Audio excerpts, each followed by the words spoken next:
Hey guys, Chris here with a quick belt video on the WCW Cruiserweight Championship belts. I have actually done a video on this belt in the past, but I thought I'd do another one because A, this is a different set of plates, and B, I think this is a little bit more accurate to the one that was used in the ring during the heyday of WCW. So yes, it's a three-plate belt, obviously. This design is by JMar, which incorporates a few different design elements from other belts. But I think it's just an absolutely gorgeous design. I'm told the replica version of this particular design is just around the corner, so that's very exciting. But I thought I'd do a quick video on this one because this is just a gorgeous belt.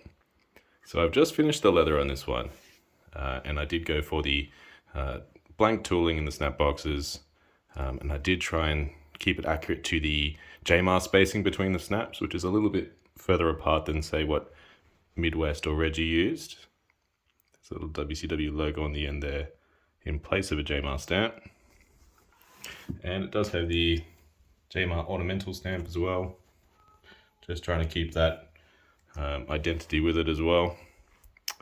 I will say one thing though, I've grown a huge newfound appreciation for people who make belts, because cutting plates is very, very difficult, especially on this particular belt. So if you notice on these side plates, there's some really tight areas where you have to cut and get around the plate, which is harder than it looks. And also just on the main plate as well, you can probably see there's these curves here.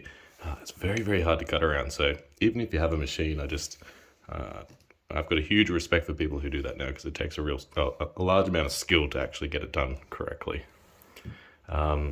So this one's great because this particular belt is pretty much made to the specifications of the ring used one. So the shade of the blue used on the globe is more accurate than the darker blue that I had used in the past. And also the banner paint. These bits on either side of the banner are left blank, which at first I thought was just paint removal from workers being rough with the belt in the ring, but no, that bit's actually left unpainted. But yeah, a subtle curve to this one, not as deep as the last one I did. You can probably see there. But the ring used one was sort of this curve as well.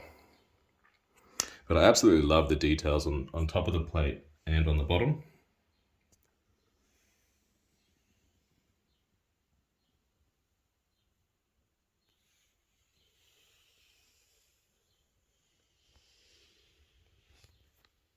Even the font that JMar used on this belt, I think it's just perfect. It flows so well, and as a three-plate belt, it's very symmetrical, very even, and it just flows really, really well. I did omit the JMar plate from the belt.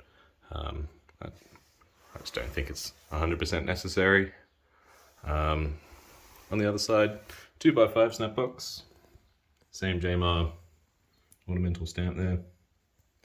I did do something different on the back. So the last one I believe had black backing, and this one I actually went with a black croc. And I've only ever used croc backing on big gold belts, which is usually like red croc.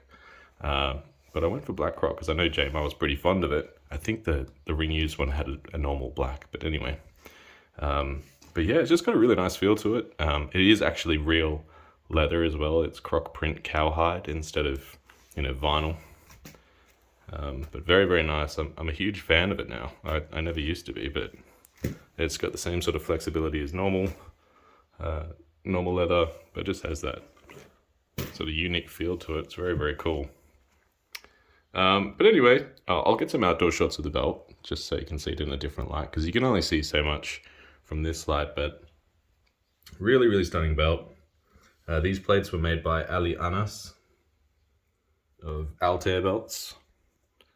And I think he's improved his plating a lot. This used to be a really sort of pale shade of gold on his plates, but now it's like this richer, deeper gold, which is great. But anyway, that's about all I have for this one. Thanks so much for watching. Cheers.